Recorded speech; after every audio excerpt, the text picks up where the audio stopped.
it's Jessica again with you for the Traditional Catholic Wife. We're going to be sort of starting this segment here on this YouTube channel, Caritas and Veritate. I'm so grateful, first and foremost, for Kimberly for inviting me and having me available for this particular series that we're going to do, and making this possible, right? So I was really grateful for the invitation to do this, and even more grateful for the opportunity to be able to speak with her in the first video. So if you haven't checked out Conversations with Jessica Imson, that's me, go ahead and check that out.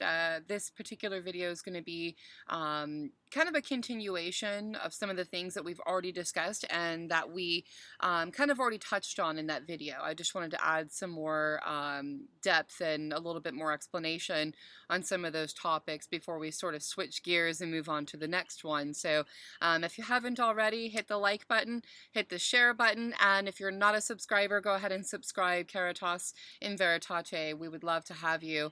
Not only does Kimberly post the homilies of Father Altman weekly, but there's a lot of other great content that she already has uploaded on this particular channel. So without further ado, one of the things that we talked about in the interview that Kimberly had asked me was a lot of questions pertaining to, how to sort of navigate the world of parenting as a traditional Catholic, or as a Catholic, so to speak. As I've already said, I really sort of despise the name traditional Catholic, right? So there really is no such thing as traditional Catholic. We're all just Catholic. You know what I mean? So I know that the term is sort of broadly used in the social media realm, and a lot of people identify in these sort of groups, right? So they've compartmentalized aspects of Catholicism in their own mind, and it's sort of spread like wildfire on the social media world. So they're like, oh, there's the rad trads, and there's trad cats, and traditional Catholics, and there's Novus Ordo Catholics, and post-conciliar Catholics, and all these things. And while some of the terminology seems to be appropriate in many regards to sort of describe the variations that exist today in Catholicism, unfortunately, really the truth is that there is only one church, right? There's the Holy Roman Catholic Church, and we're either Catholic or we are not. There's quite a few people in the world today who have received the sacraments in the church and who perhaps make it to Mass infrequently or occasionally, and they tout the title or label Catholic, but they're not actually Catholic. They might have the sacraments, but they're not practicing Catholics, right? So there's a lot of distinguishing of that in sort of the realm and navigating, but I personally really despise the word traditional Catholic. It used to not bother me when I was really new to the faith because, it made sense to me, right? Like there's the liberal modern Catholics, and then there's like the really traditional, authentic Catholics, so to speak. And so I think that we have to start changing some of our vocabulary, and we have to really look at how we describe things, because before we know it, we've sort of divided ourselves, right? We've made these cliques and these groups in our faith when it wasn't really intended to be that way. So I just want to take that note, the time to sort of say that. But as parents today, it's really hard because we are indeed surrounded by a culture of death. We're surrounded by a society today, particularly if you live in America or one of the first world countries, Western Europe, so to speak. And we're surrounded by all of this rhetoric and all of these liberal, progressive ideologies that, I am woman, hear me roar, and feminism, and, gender is malleable and fluid, and immodesty abounds, and there's just all of these really terrible things that have become widespread popular, and it's really become the quote-unquote societal norm or cultural norm. And unfortunately, the vast majority of that is all so counter Catholic, and it's so countercultural to what we should really be doing as Catholics. So there's a lot of things that I kind of very briefly touched on in the former video, and I wanted to kind of make a continuation of that.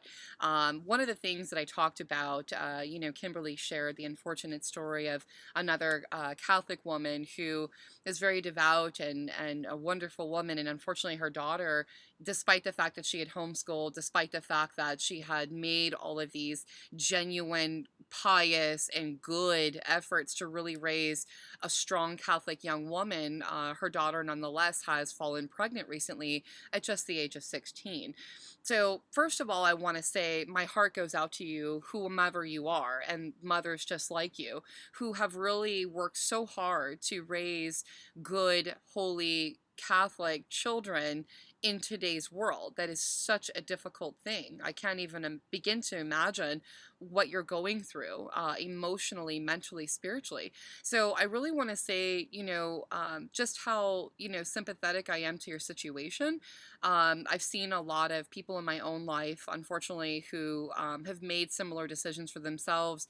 And it's unfortunate, I think if I had to address you personally, just sort of a side note, I would say that don't lose hope.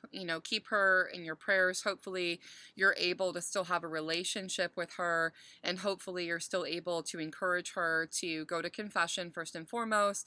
Perhaps start living chastity now, it's never too late. And to continue receiving the sacraments once she's gone to confession, and going to mass and receiving our blessed Lord, and obtaining those graces that she's going to need in the road ahead.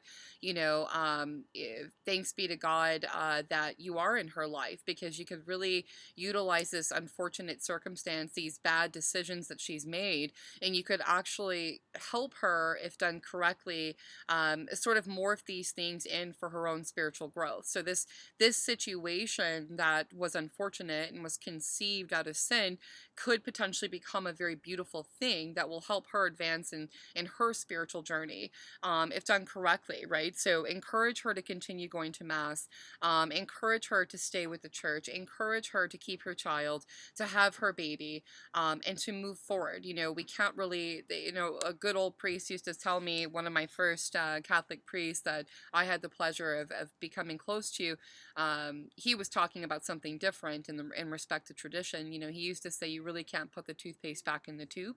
And so in this situation, we really can't go back in time and undo what's been done. But we can take the situation and make something good of it. And I believe in that firmly. If I didn't believe in that, I wouldn't be who I am today. I wouldn't even be Catholic, right? So if you'd watched my first conversation with Kimberly, I wasn't always Catholic, right? So I'm an adult convert. I made some really bad decisions as a young woman myself, to include engaging in a relationship, a so-called secular marriage that was made to look like the sacrament of marriage, but it wasn't.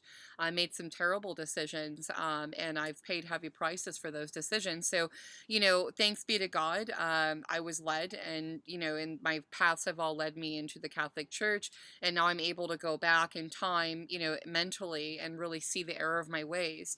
And I've grown as an individual for that reason, and I'm able to take that knowledge and that wisdom and really help my own children as they go through. One of my sons is getting ready. Before we know it, he'll be prepubescent, and he'll be an adolescent himself. And so I'm able to sort of take these experiences that I myself have had, the mistakes that I've made, and I'm able to sort of share them with him in hopes that he won't make the same mistake as myself. So, not everything is a tragedy. And like, as we always say, God can use these terrible situations not only for his glory, but to help this individual grow in her spiritual journey. And hopefully, like I said, hopefully she's staying in the church, and, you can help her work through this very difficult time. She has a long road ahead. So, how do we really combat this culture of death?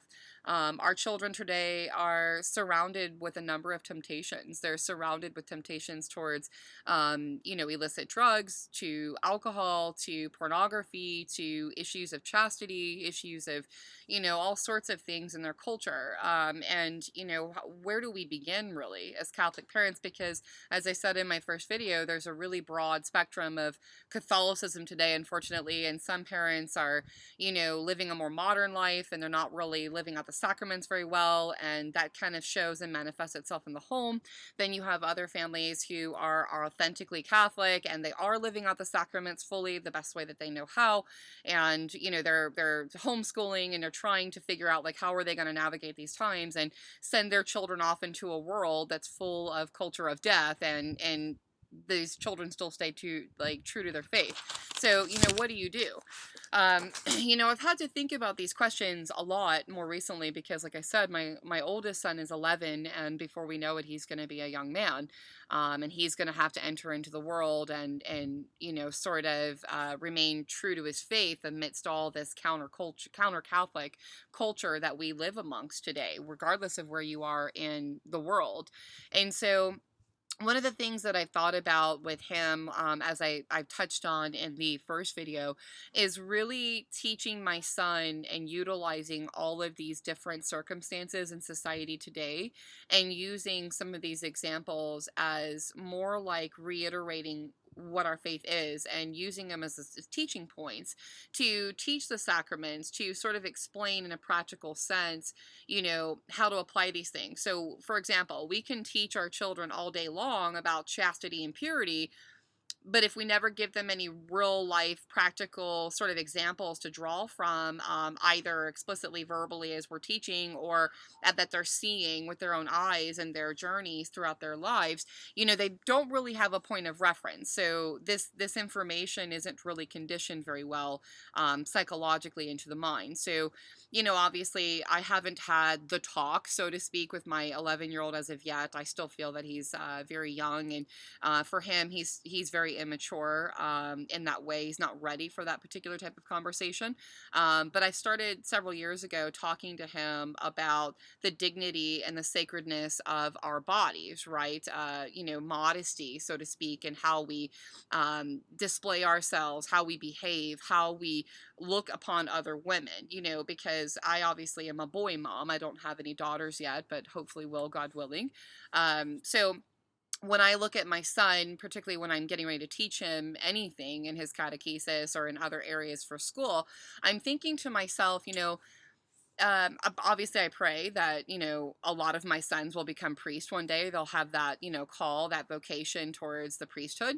But in the event that they didn't, and hypothetically they discern in their, whatever age that may be, that they're going to be married, that is their vocation. I have to address my children in the respect of, I might be raising a priest, I might be raising a monk, I might be raising somebody's husband one day.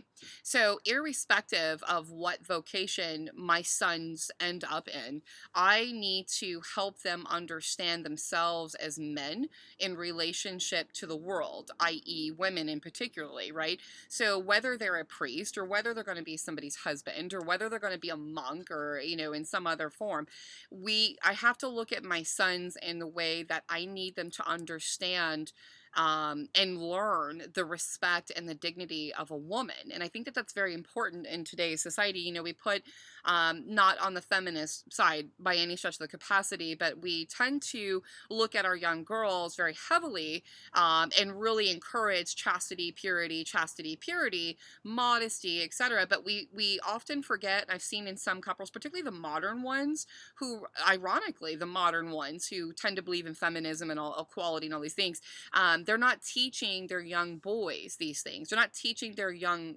men, these young souls who are going to be men one day, regardless of what vocation they end up in, how to not just respect themselves for the sake of their own holiness and their own chastity, but they have to understand the theology of the body of a woman and the dignity and the respect that comes with that. So I think when we address that and when we start to approach our young boys and girls in this way, we need to help them understand the reasons for chastity and purity, not just for themselves, but also for the opposite sex that they're absolutely interacting with in the world. And I think that's really important. So that's one of the things I wanted to start with, and what does that look like? I am by no means suggesting that, you're going to teach your children about sex, for heaven's sake, or the conjugal act at 5 and 6 years old. That's not what I'm saying.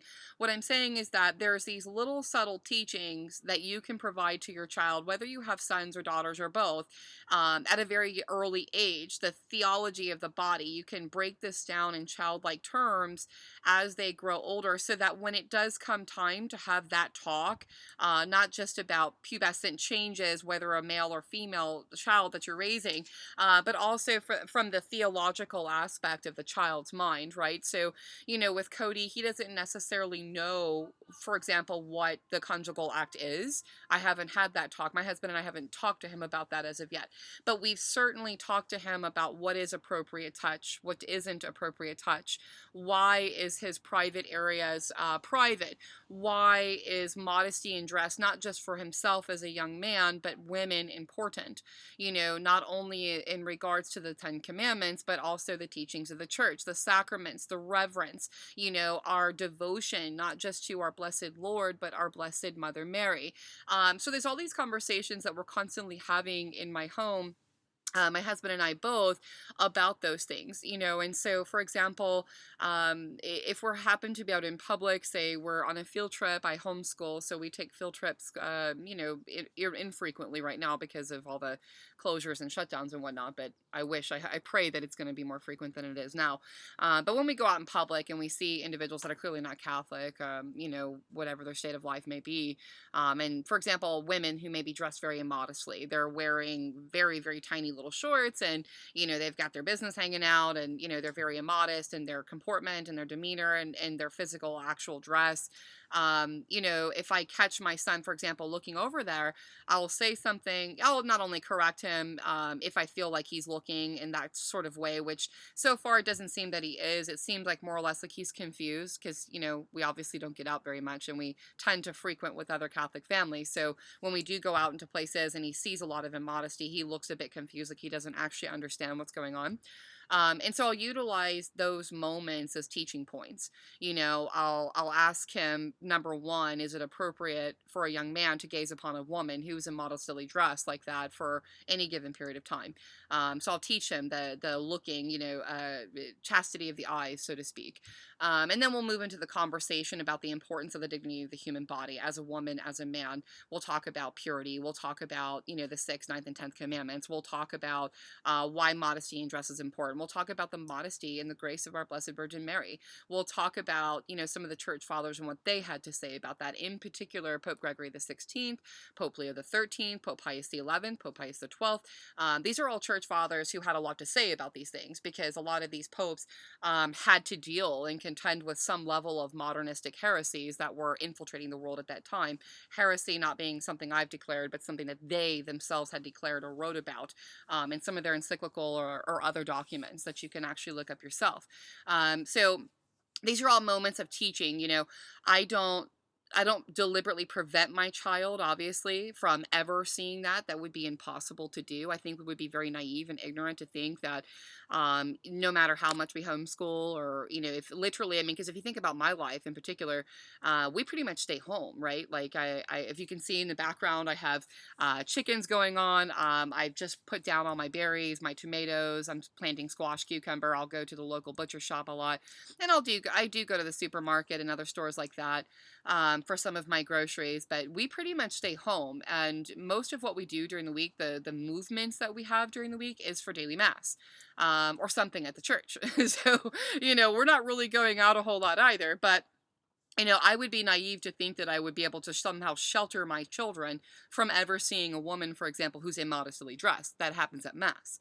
We've been to a number of, ironically, Latin Masses where women have come in, and it's almost shocking the immodesty that I've seen in some women. And so what I've done, and just, for example, this just happened recently. There was a group of girls who came, and they were very loud, very distracting. So despite my efforts to solely focus on the tabernacle in preparation for the Holy Sacrifice of the Mass, these girls were making, quite a scene, and they were laughing and giggling and looking around and moving around. And unfortunately for me and my husband and children, these girls happened to sit right in front of us. So I was privy to all of it the entire time.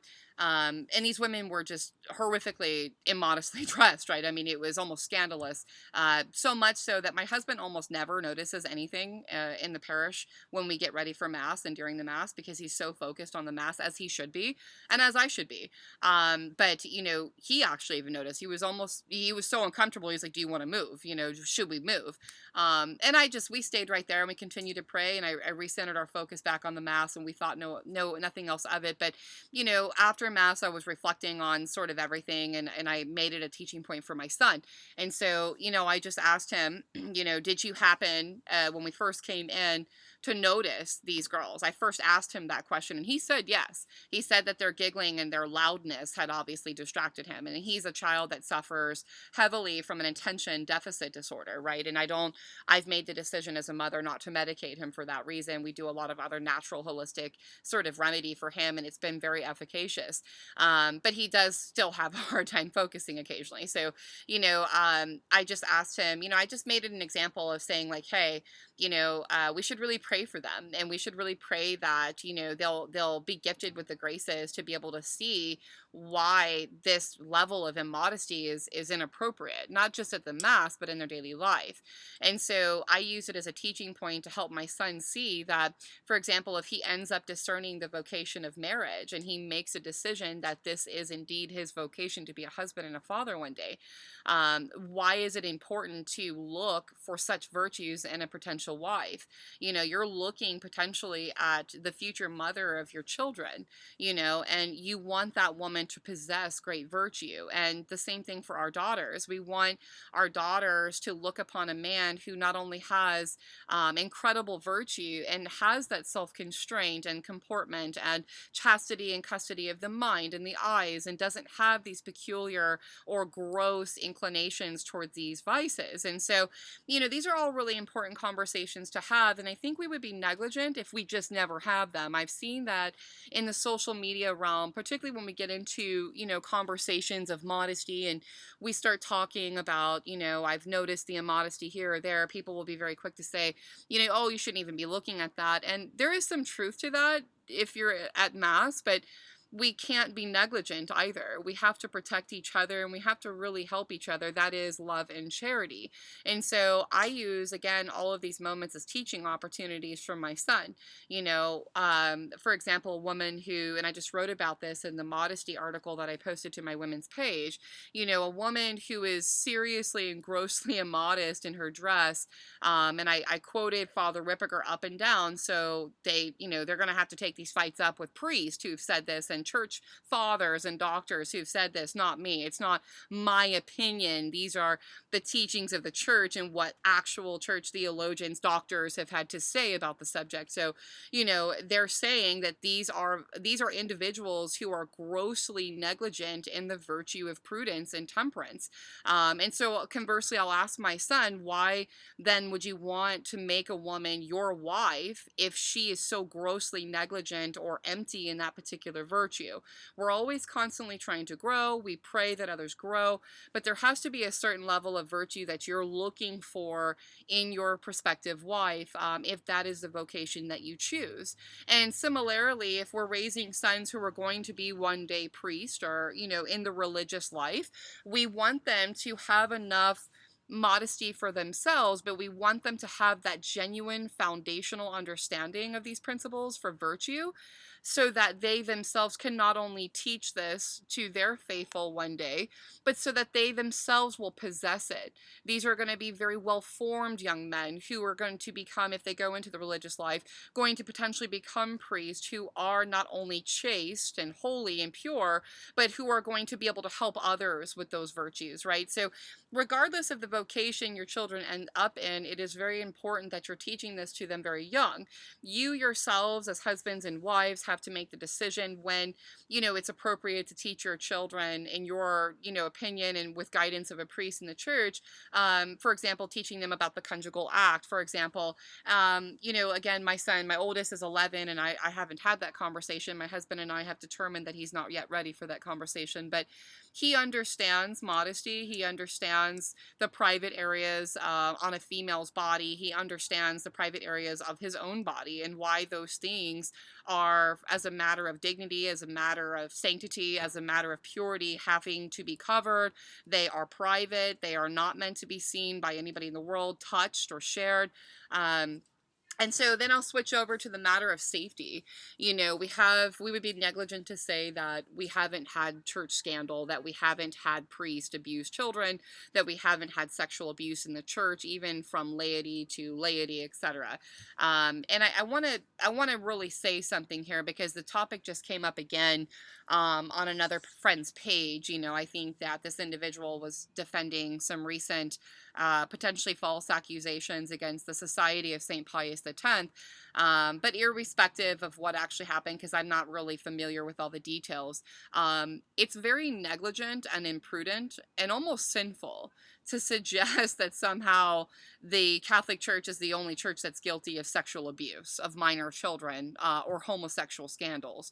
That is completely false, right? So again, if you watched my first video, I've spent my entire adult life up until literally last summer as a law enforcement investigating officer. The vast majority of my police career was spent as a detective working in that realm.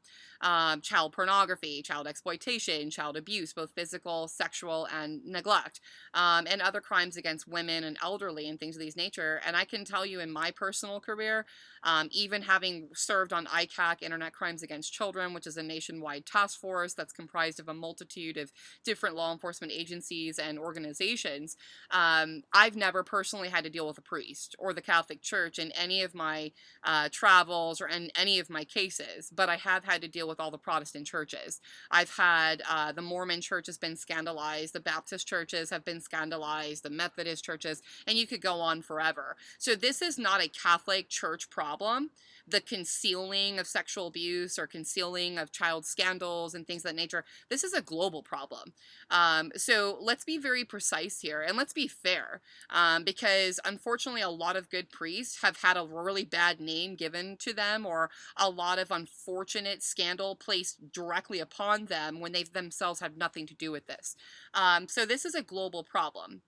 Now, I'm not defending the Catholic Church and all those scandals because I will be the last person to ever defend anything like that. I've spent my entire life fighting against that and fighting for the voices of children who have been exploited and their families. So let me be very specific about that. But, what I'm saying to you is that this is not a Catholic Church problem. So don't think that if you've heard of or if you yourself have been unfortunately victimized by this unfortunate, horrific, and satanic act, of crime against your child or you yourself, that somehow you're going to abandon the Catholic Church, go to a different church, and you're going to be somehow protected. That's a lie. Because I've seen more sexual abuse scandals in other churches than in any of the Catholic parishes globally. That is a statistical fact. I actually researched this a few years ago. The difference is that the Catholic Church is a global entity and it's broadly reported upon, whereas the Protestant churches, I could hypothetically, if I really wanted to, start a quote-unquote Protestant church tomorrow in my garage. So these are a lot of different entities. Some of them are through different national theological associations and organizations. Some aren't, and they are very poorly overseen. A lot of them don't have the leadership. They don't have the national sort of oversight there. So a lot of these incidences go grossly unreported, they're not talked about, and unfortunately they're never heard of. I don't know why. The media doesn't seem to really become interested in the Baptist preacher that molested 12 kids at his church, so-called church. But if a priest is even accused of such a thing, even if it's unfounded, later on they'll run with that all day long. So I wanted to be fair with that, and I think that we really need to start opening our eyes, when the whole Epstein thing came out and the whole Ghislaine Maxwell and, this island and all these things. If you had met me 7 years ago, I would have told you this, right? So just a little, history lesson on that. You can fact check this and look it up all yourself, and I encourage you to do so. The National Center of Missing and Exploited Children, NCMEC, okay?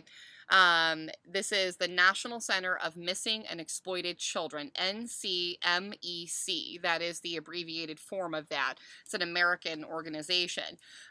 They will actually show you, if you look on their website, that each and every year here in the United States of America, they receive far more than 1 million complaints pertaining to just online child exploitation alone. Globally, we are talking millions and millions of reports each and every single year. You know, America, the United States of America, is not the #1 global producer of child pornography and child exploitative material on the internet realm, but it is the #1 consumer. We as a nation consume the vast majority of the world's child pornography and child exploitation. So ponder that, for example. I wouldn't say that we're #1 in the world for sexual abuse physically against a child. I think we're #3 the last time I checked. I'll have to look that up. But we certainly are up there. you know, um, the child sex industry is a booming industry. The trafficking industry is a booming industry. In fact, if it has not already surpassed the narcotics, trafficking, drug trade world, it will very soon. And anybody who works in this profession will tell you that. One thing that I've noticed is that, again, a lot of people will, the Catholic Church has gotten a really bad rap for, pedophile priest and, abuse in the church. But it's again, it's not a Catholic problem. This is a global problem, right? And something that I kind of alluded to in the first video is that this really, we need to be, instead of being reactive, we need to be proactive, right? So that's a big issue when I was working in these cases, is that whether we're talking about sexual abuse or physical abuse, abuse against children, in particular sexual abuse, is by and large could have been prevented if the parents had possessed better training, better awareness, and better involvement in their children's lives. Now, I'm not blaming the parents. It's not the parents' fault. A lot of parents, unfortunately, get into situations where they really trust, because a lot of these pedophiles and perverts deliberately seek out positions of trust. And they are individuals who are usually very outgoing and very personable, and they tend to build these very intimate relationships with the family members or the care providers of these children. And that's done so purposefully to gain your trust, because in order to have access to the child, undivided access and just on a, unbridled, passions towards all of their sinful passions and inclinations, they have to first gain your trust as a parent. And I've seen this time and time again. We really, as parents, need to start waking up, and we need to start doing our research and educating ourselves more on the warning signs, on the red flags, and taking these preventive measures to better protect our children. Like I said in the first video, every single child that I've ever interviewed in my entire professional career who was sexually abused or sexually exploited or touched, every single time I would ask them, why didn't you tell mom or grandma or aunt, whoever was the care provider over this child? And every single time, it never failed. This child is a combination of not being monitored all the way through and through, or poorly monitored, even if it was unintentional, and a combination of the parent not having had these really critical conversations with their children earlier on. So, for example, my boys from a very young age, I was always constantly having, even in their childlike minds at 4 years old and 5 years old and 7 years old, I would have conversations like, your body is your body. And we would kind of talk about the private areas, and nobody has a right to ask to see your private areas. Nobody should be touching your private areas. Nobody should be asking you to remove your clothing. Nobody should be helping you go potty. Nobody should be asking you to touch their body and their private parts. So we would be walking through these sort of conversations on those things. And one of the things I would always talk to my boys about from a very young age is that, in the event, conversely, that anybody ever asked you to show them your private areas, or vice versa, tell mommy can't fix something if she doesn't know there's a problem. And so constantly building up this conversation, you start at the level emotionally and intellectually of the child, and you sort of just kind of build from there. And then obviously when you feel comfortable that they're at a mature mature age and you've made the decision with your husband or wife that it's time to have the conversation of the quote unquote birds and the bees and the conjugal act, then you can do so. And then you can build even further from there. But from a very young age, there's no reason why we as moms and dads can't be telling our kids at 2 and 3, like, this is your body, this is what God created, this is sacred, and teaching at that child's age range, the dignity and the sanctity of the human person, their body, the modesty, the private areas, don't give them cutesy names. That's one of the things that we used to recommend in law enforcement, and being very abrupt with that and saying, this is private, right? And really teaching that at a very young age, it's very helpful. And almost every child that I had those conversations with hadn't had those conversations with mom or dad or their care provider. And I think that it opens up a really large door of potential exploitation, or it's an area, a black area, like a hole, that you could potentially expose yourself unduly to those things, right? So when I look at some of the cases of boys who were exploited in the church, these are boys who were really violated, not only physically and sexually. There's an emotional and psychological abuse going on there simultaneous to the sexual and physical abuse. There's the level of manipulation. There's the level of broken trust. There's the level that the priest, as the father, is in that position of authority and of trust, and this child doesn't really know what to do. So in today's time, being able to have those conversations, in particular with your boys, about the role of what a priest is, what his responsibilities are, and what he's not supposed to be doing is very important. And I think we're negligent if we don't have those conversations with our children. I most certainly do. I can't tell you what to do ultimately with your children.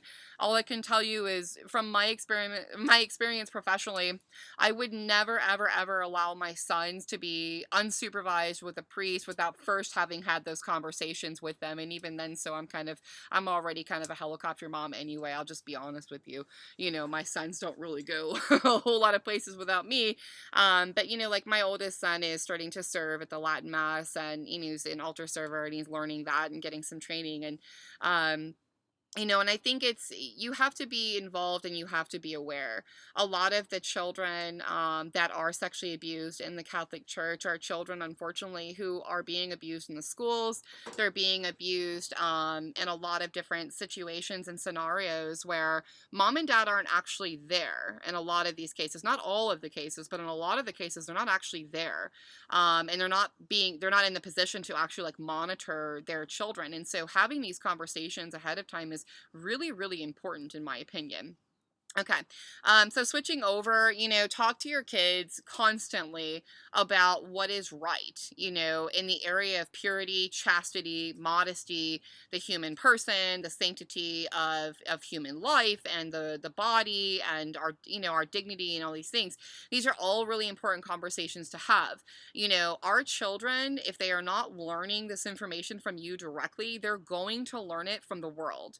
Right. So if you yourself never actually address these topics with them or the subject matter, and you just leave it to kind of, oh, we don't want to deal with this, it's uncomfortable, it's awkward, or we don't want them to know about that. I promise you, by the time they're 12, 13, 14, 15, maybe a bit later, if they are homeschooled and more sort of restricted, they're still going to learn about it eventually. Right. So these kids are going to come out of the home between the ages of 18 and 25 on average, and they're going to enter into the workforce. They're going to enter into colleges and universities.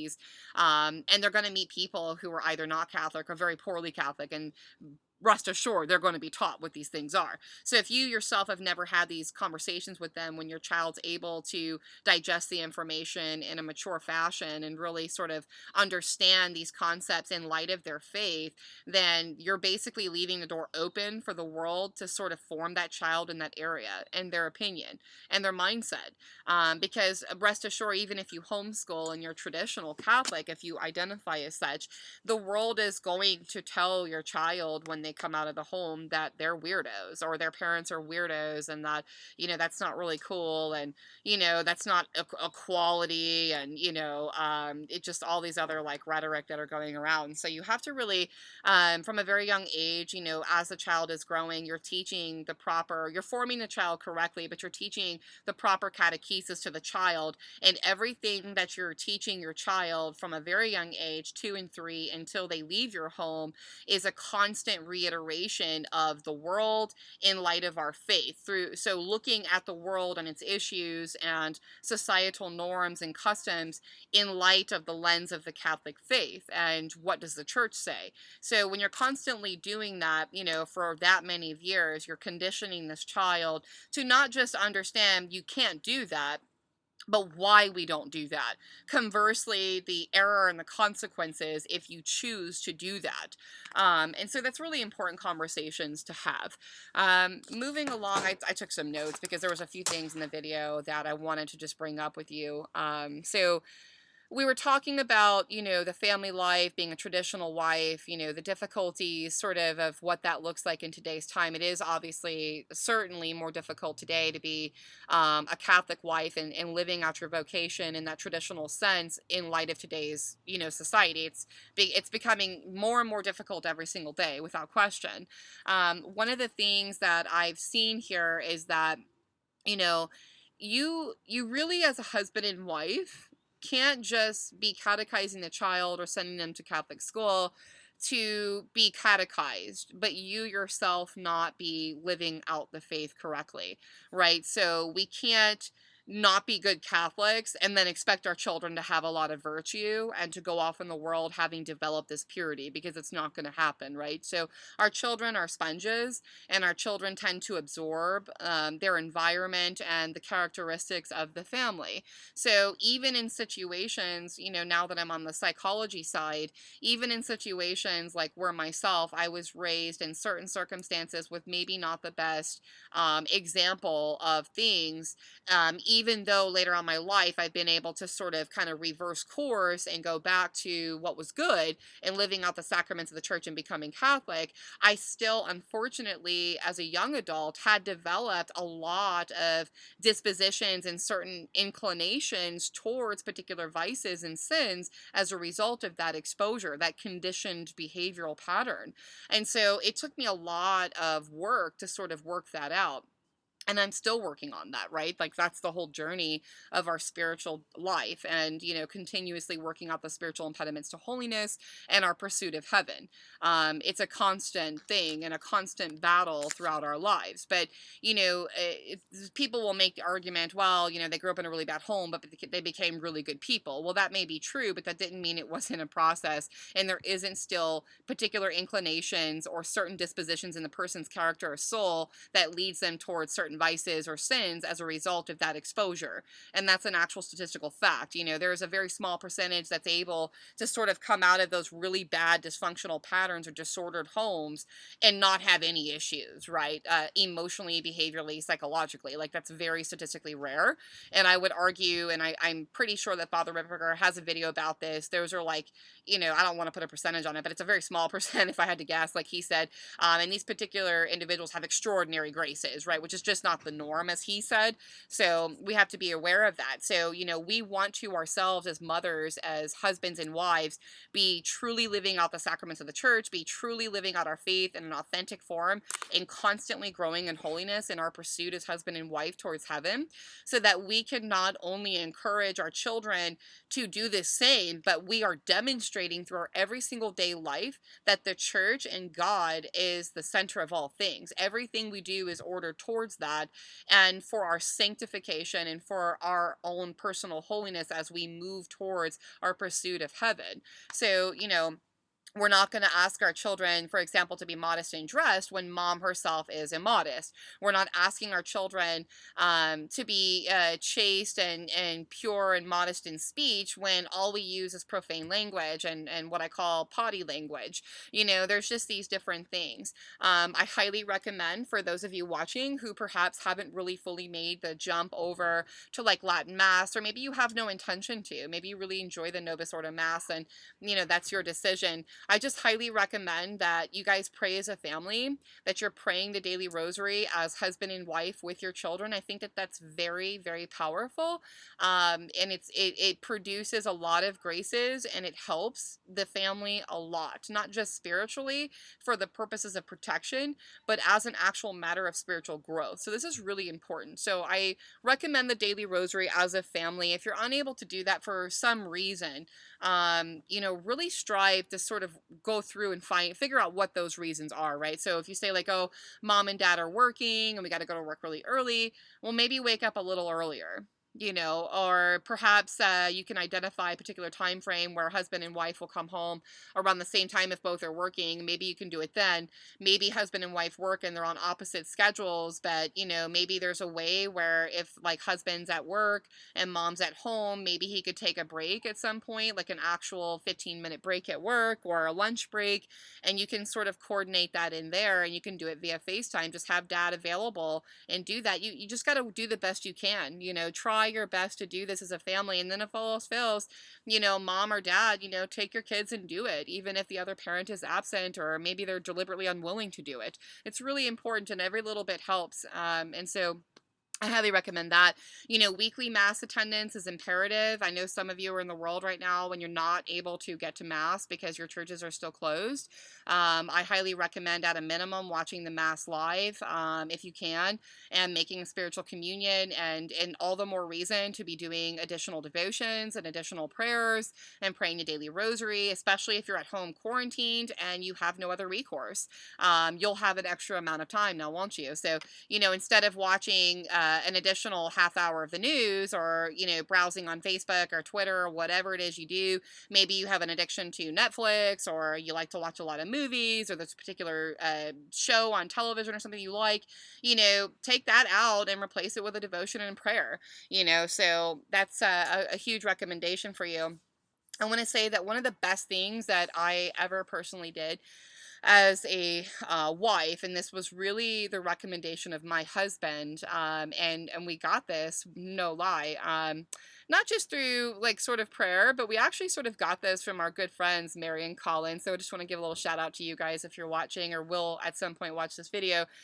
They're wonderful. Mary was my maid of honor at my wedding. Colin is extraordinarily awesome. Like, they're just great, wonderful children. And in fact, my husband and I have been just so honored recently to be declared and asked to be their third child's godparents. So I have a goddaughter who should be here any day, praying for her every day, including her sisters who are already here on this earth.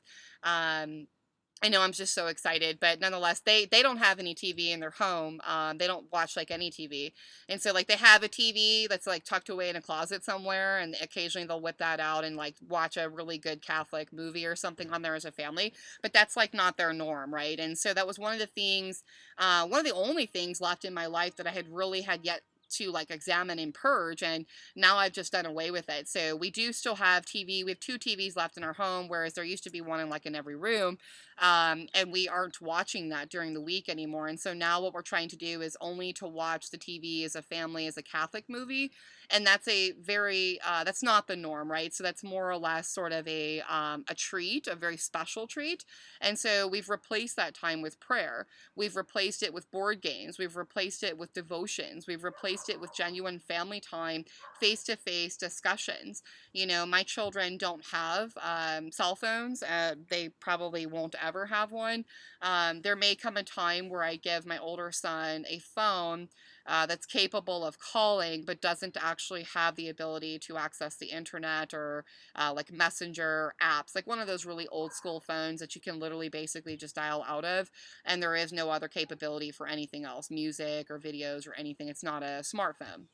And so I would highly recommend that to you, because I hear that a lot on social media, by the way, with modern Catholic moms and families. They'll be very, very aggressive, and they're like, oh, my kid goes to school and I want to be able to talk to them and I want them to be able to call me, and that's fine. But they also make phones that aren't smartphones. So like if it's a matter of your comfort and a matter of you being able to call and text your son or daughter, that because you're working or whatever your situation may be, then get them a phone that's not a smartphone. Like, legitimately, they sell them at Walmart for like $30. Some of the providers, like I think Verizon and AT&T, still have a few that are like straight up old school. Like, legitimately, the screen's like the size of a quarter or something, and you can only call and just do very basic text messages on. So if that is safety and the accessibility to your child who's away from you is the concern, then just get them one of those.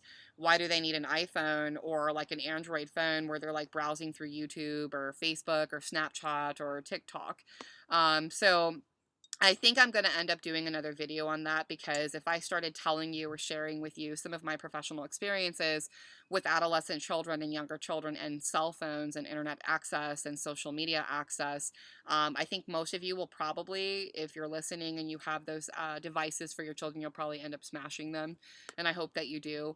They're awful. There's no reason for them. And if you think that your parental controls or some of the softwares are catching everything, you're wrong. I used to do that too at work.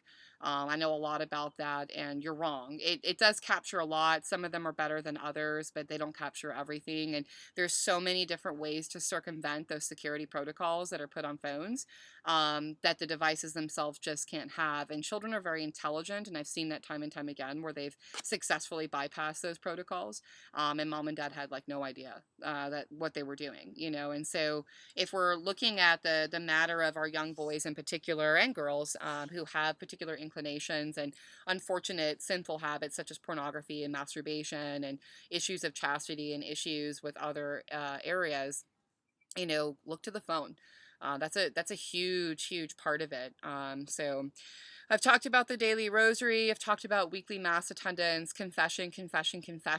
I have myself can absolutely ascertain to you the number of graces and the spiritual growth I've been able to make by frequenting the confessional at least once a week, when it was possible to do so. No more than biweekly. Like that's a stretch for me, you know. So if you think about, you know, yes, technically you don't have to go to confession for like all of your venial sins to receive communion, but you know, it's a matter of, it really helps you not only obtain those graces, but it actually helps you grow. If you think about it, I don't know about you, but most of us live really busy lives, even if we're at home and we're homeschooling. Think about all the possible things that you could do wrong in 2 weeks that's sinful, even venial, and how easy it would be to forget. Like if you ask me right now what I ate for breakfast like 5 days ago, I'd really have to meditate on that deeply, because I might not actually have had breakfast at all. So, you know, like we really should be going to confession a whole lot more frequently. And really that you'd be surprised and amazed at how much you're going to grow spiritually if you can actually work that out. And if you're watching and you're a person who unfortunately only attends or frequents the confessional maybe like once a month or once a year, and you're on that end of the spectrum, you know, start small. Start, if you're going like once a year, if you're one of those Catholics who unfortunately just does the absolutely bare minimal, you know, I think it's what the Novus Order Church teaches now. It's like confessional once a year or something. You know, strive to go once a month then. You know, and then increase your frequency from there. If you're already going once a month, try to go twice a month, and then try to go 3 times a month, and then try, you know, just keep working up from there. And you'll see the benefits and the graces in your life, and you'll see how much you grow from that spiritually and as a human being, and you'll be amazed. It really is, it is wonderful. You know, teach your kids, let's see, so you're teaching your kids about the sacraments every day. That's really important as a matter of virtue. You know, how do we help our children combat the spirit of death, the culture of death, as we discussed in the former video? You know, that you're not just teaching your kids about the sacraments from a young age and catechizing them properly, but you're also demonstrating it through your own life, through your own vocation as a husband or wife or a mother or father, and you're also utilizing all of these different opportunities to sort of draw in those teachings as a practical application in your everyday life. And I kind of already talked about that, so I won't go back to that. You know, let's see, family devotions and teaching your kids about our Blessed Virgin Mary and Saint Joseph, teaching them about the saints. You know, that's so critically important because we can learn so much from the lives of the saints. They have so much to say, particularly on issues of chastity and virtue and our spiritual journeys and growth, the spiritual impediments to holiness, spiritual warfare. There's so many saints and so many teachings that can be given to your children that can be actual weapons and avenues of tools that they utilize as resources to not just grow where they are in their life, but also grow as young adults as they start to go into the world and they have all these different questions on what to do and how to make sense of certain things, and having these difficulties if they're struggling. So I really encourage that. Find maybe a family saint, or have maybe your baptismal patron saint or something of that nature. Start there and maybe move forward. But, for example, my particular saint is Saint Joseph. It was many years ago, before, Holy Father actually had something to say about, I think consecrating this year to Saint Joseph. Saint Francis de Sales is another one of mine I love. And I'm reading all of his books right now, currently for Lent. He's really just spoken to me quite a bit and been able to help me with a lot of different things. So find what works for you, and teach your children about these saints. Encourage your child if for some reason they're not baptized yet, or maybe I don't know, maybe they're not practicing very well because you guys aren't practicing your faith very well. Look to your patron saint at baptism if there is one. If not, look for saints. Start going through them. You can actually just go online and research. Saints of this particular matter, or saints of this or that. I can type in, like, for example, St. Francis de Sales is a saint of writers, but how I really came to know St. Francis was I struggle immensely with temperance, with patience in particular. I'm a very impatient human being. And I've just kind of always been that way. And I've really been trying to sort of work this out. Work this out as a matter of my spiritual growth. I'm sorry, there's a little mini spider there. And ironically, that's how I found St. Francis de Sales. It wasn't because I was looking for a saint of writers. I was actually looking up saints who struggled with the area of temperance and impatience, anger, frustration. And St. Francis was actually one. He struggled with patience for more than 20 years. It took him to overcome that particular impediment to his holiness. And so he actually writes a lot about that a lot. And so that's how I found him. And so I encourage you to do the same thing. Maybe have a saint for your family, or, encourage a child to spread devotion to their particular patron saint, or find one and go that way. Buy them a little icon, or buy them a little statue, and start doing your devotional prayers to these saints. It's very efficacious, and it's demonstrating that you're serious about your faith, and you're adding in more breadth and depth to your particular devotional life, and as a Catholic family, as you're growing together in holiness. So it's really beautiful. Let's see. We talked about, the phones and online thing. Let's see. Yeah, living out your vocation. I'm going to make an entirely separate video about, the concept about being a submissive wife and what that looks like, and sort of the natural law. That's going to be a very in-depth video on just that topic alone, and it might actually result in several videos just because there's so much to cover. And on that particular area, I'm not really going to be going off of what I think, in my opinion. Rather, I'm going to be really going and referring back to the church fathers and doctors, and I'm going to be quoting Father Ripperger really heavily, and going through that. So that's going to be an entirely separate video that I'll sort of publish at some point, and give you guys that information.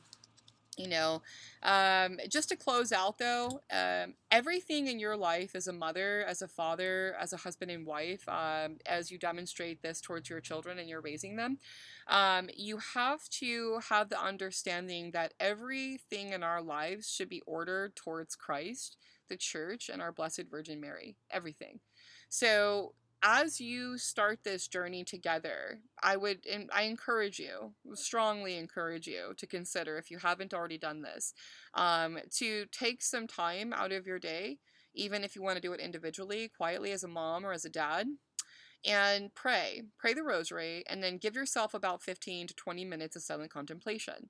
Sit before your designated area in your home. Hopefully you have a little mini home altar, an altar at your house. If you don't, find a place that you're comfortable, that you really feel close, that you can feel close to Christ and Our Lady, as you have that period of silent contemplation, right? So sit down in an area that you feel comfortable, and really just have that silent contemplation with our Blessed Lord and our Blessed Virgin Mary, and really start to think about your life. And ask yourself, is every aspect of your life ordered towards heaven and Christ and our Blessed Virgin Mary? go through your daily habits, your daily life, what you do in a day's time on average, and what your average week looks like, whether you're working out of the home or you have particular hobbies or particular social circles, particular, like, areas that you frequent and things, and ask yourself the number of times in your day that your day is actually centered and ordered towards God and the church. And when you start to look at your life from this particular lens and perspective, you'll start to identify areas that need work. And if you haven't identified areas that need work, then I would implore you to return back. I would encourage you to pray the Our Lady of Sorrows chaplet. Forgive me. And they sell those chaplets on Amazon for really inexpensive, and there's instructions online for free in YouTube. You can make them yourself, and really start to ask Our Lady, our Blessed Virgin Mary, in the Our Lady of Sorrows chaplet. Father Ripperger has an entire video about this. I encourage you to watch it. I'll actually try to find the link directly for it and put it in the comment section. Ask Our Lady what the problem is, because she'll show you. She's going to tell you what the problem is because if you sit down in silent contemplation and right now you're not able to identify any area of your life that needs like work, and any area of your life that's not specifically and exclusively and wholly ordered towards Christ and the church and heaven, you're either lying to yourself, deceiving yourself, or you have a great self-love and pride and arrogance, because I just can't even conceive that that's possible. So, we all need work. We're all imperfect and broken in different aspects and in many ways, right? So, I myself, no matter how far I've grown spiritually, I can sit down right now and completely ascertain to you that one of my issues is like temperance still. I'm still working on temperance and patience. I get a little snippety and snappity and judgmental, and I'm like in a hurry all the time. And, there's certain areas in my daily habits where, I'm neglecting that thought process and that order towards Christ, right? And it's not intentional, but I'm allowing certain things to distract me. And so we have to be mature enough spiritually to be able to take a step back and objectively say, like, hey, I need work in this area, and this is an area that I really should try to start kind of focusing on through prayer and devotion and the sacraments of the church and making spiritual growth in. Okay. So, we want to look at that, and we want to be able to grow in holiness in all that we do. That's our jobs as husbands and wife, is to help each other get to heaven. Right. And we're trying to help each other grow in our spiritual life and in spiritual journeys. And that's how we're called to in the laity, as brothers and sisters in Christ, to be able to help strengthen each other and be able to sort of help navigate this very long road in our spiritual path. So that's really important. So I implore you to really look at that and consider that in your daily life. So, apart from, we can talk about this again some more, but, talk to your kids, watch your kids, monitor your kids. You'd be surprised how much your kids could do on their own when they're at home. Just 15 minutes on the internet. YouTube has been something recently. There's been some scandals where some very seemingly juvenile and young YouTube, like, children's videos were like infiltrated with some really demonic and like evil people who were like encouraging kids to like harm their parents and harm themselves and do like really terrible things. And so we really have to be conscious of like sort of what's going on. As I said in the prior video, I personally, having come from where I did in the professional sense, my children have absolutely no access to internet or social media whatsoever without me. First of all, no social media. There's no reason for that. There is absolutely nothing on Facebook or Twitter or Snapchat or Instagram or TikTok or YouTube that's going to help my children grow spiritually. Nothing. Maybe YouTube, because you can look at homilies and things, and that's what we use it for. But on the other social media sites, there's literally nothing. I mean, literally sit back and ask yourself that, especially if your child currently has a smartphone that you've provided to them, and you're like, oh, I want to be able to talk to them and get a hold of them. But that's really 98% of what they use that device for is not for that. They're talking to their friends, they're Instagramming, they're Snapchatting, they probably have secret profiles that you're unaware of, or they're able to browse things that you're unaware of. And so you really have to take a step back and ask them, like, is this for their spiritual benefit and their gain? or is this a distraction and detracting their souls from the things of heaven? And so that's really important, in living and demonstrating everything in our lives towards our children. When we're interacting with others, our kids are like little sponges. They want to sort of emulate us and be like us, particularly when they're smaller. And so it's really important from a very young age, but it's never too late to start living out the principle, dogmas, and teachings of the church, and to live towards the sacraments in everything we do. Live out your vocation of marriage correctly as the church ordained it so, and how Christ has ordered the sacrament of marriage towards heaven and himself. And so we have to really start demonstrating this in our everyday lives, and we have to constantly do those wellness checks, kind of like a physical checkup, a health report on how we're doing individually, how we're doing as a marital couple, and how we're doing as a family unit, right? And what does that look like? Where do we need work? And where do we need to go from there? So living out the faith, and genuinely in everything that we do, protecting our children, having those conversations, utilizing the disorderedness and the chaos and some of the unfortunate observations your children are making in society, utilizing those observations as points of teaching. Take that moment of disorderedness and say, hey, son or daughter or children, I noticed that this happened, or this was said, or you saw this, and this is why it's wrong, and this is what our faith says about this, and this is how you can handle the situation when you're older, and have those conversations with them. Be open discussions and dialogue with your children, especially when they're older, 11, 12, 13, 14, and they're curious. Answer their questions and have that dialogue with them. Okay, I think that about covers it for today. I wanted to say that I was, because I thought about everything I had said in the first video, and, while I don't have a daughter yet, I started thinking about my goddaughter. She'll be here any day now. She's gonna be here any day now. And so pray for her. I'm so excited, and my husband and I are just so honored, and I'm praying for her every day, and I'm thinking about her. I know she's gonna be beautiful, just like her mom, and just like her sisters that are already here. And I'm thinking about all of them. So I'm thinking about her sisters, and just how much I love them, and how beautiful they are, and pure, and just wonderful. And I'm thinking about her and her soul, and I'm thinking about, like, when they were older, if they come to me and ask me this question, or if she comes to me and asks me these questions, like, how would I answer this, and how would I help support her parents, because her parents are incredible Catholics, and they're doing amazing things with their children, and I know that they've got this covered. But if there was a moment or a reason that I needed to be able to help her with that, what would I want for her? And I would say that I would want my goddaughter and her sisters to see just how beautiful they are in the eyes of God, and just how sacred their bodies are, and the beautiful gift of not just chastity, but purity and the virginity that they'll one day give to a prospective husband, if the vocation of marriage is indeed going to end up being their vocations. And and conversely, I look at that with my sons. If my sons were going to end up as husbands one day, how do I want them to see women? I don't want them to objectify women. I don't want them to see them as objects. It's sinful. It's against what the church teaches. I want them to truly understand the female, how she's ordered towards certain inclinations emotionally and physically, as the natural law dictates. I want him to understand not just her role and what that looks like. Oh, she's going to be submissive, but he has to understand what his responsibility is to her, to be her protector, to be her leader, to be her guide, to help her get to heaven, to respect her, to protect her dignity. And so all of these things are really important. I wanted to be able to say that. So without further ado, we'll continue this discussion on a subsequent video.